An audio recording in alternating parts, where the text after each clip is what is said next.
everyone, I'm Allison and I'm a student at Upper Iowa University, and today we're going to be talking about journal entries. This is a general format of what a journal entry will look like. You will have your debits at the top and then your credits down below. Sometimes you can have more than one debit or credit, but we're going to keep today really simple. We're just going to do entries where there's only one debit and one credit. The easiest way to learn how to do a journal entry is to just jump right into examples, so that's what we're going to do today. Our first bit of information is that we paid rent for the month of $2,500. Now the first thing you want to do is think about what accounts are being affected. So if you're paying rent, that means your rent expense account will be affected and your cash will be affected. And rent expense, when there's an increase to rent expense, this is a debit because it's one of those weird accounts in owner's equity that means it's expense, increases or debits, and credits or decreases. And then you also want to consider the fact that cash is an asset, so an increase would be a debit and a decrease would be a credit.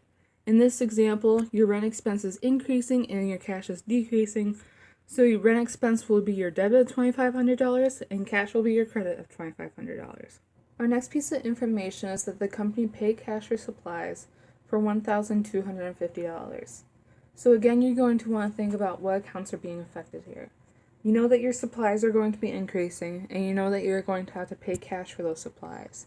Supplies and cash are both assets, and when there's an asset, like we talked about before, debits are increases and credits are decreases. So in this case, supplies will increase by $1,250, so that's your debit, and then you'll have a credit of cash for, again, $1,250.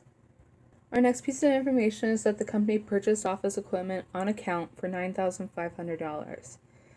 So here you can see that your first account is going to be office equipment, and that's an asset, so debits are increases and credits are decreases. But before you put cash as your credit, you need to think that the fact that there says on account, which means that you're going to have a new account called accounts payable. So in this case, you're going to have a debit of office equipment for $9,500 and a credit of accounts payable for $9,500. Accounts payable is a liability, and liabilities, when there's an increase, is actually credit.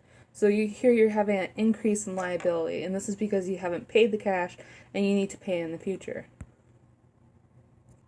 Next, the company received cash from customers on account for $16,550.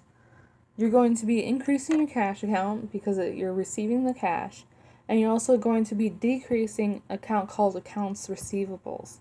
And that's because customers who have paid you on account before, so henceforth you're giving them credit, are now paying that credit back. So this will look like a debit of cash for $16,550 and a credit of accounts receivable for $16,550. And if you didn't know, accounts receivable is also an asset, so that's why a decrease is a credit. Next, the company paid creditors on account for $3,180. The wording's a little confusing here, but essentially what it means is that you're paying back a liability to someone who you've borrowed money from before. So this means that you're going to be decreasing an account called accounts payable, and you're going to be decreasing cash as well. So this will look like a debit of accounts payable for $3,180 and a credit of cash for $3,180. Accounts payable is a liability, so when you're having a decrease, this is a debit, and that's why it's at the top there. The business has fees earned and billed to customers for $49,770.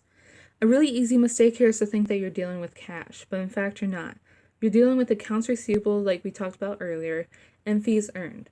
You're dealing with accounts receivable because your customers actually haven't given you any cash yet. You're actually just giving them credit because you've performed your action or service that the customer wanted, but they haven't paid you yet.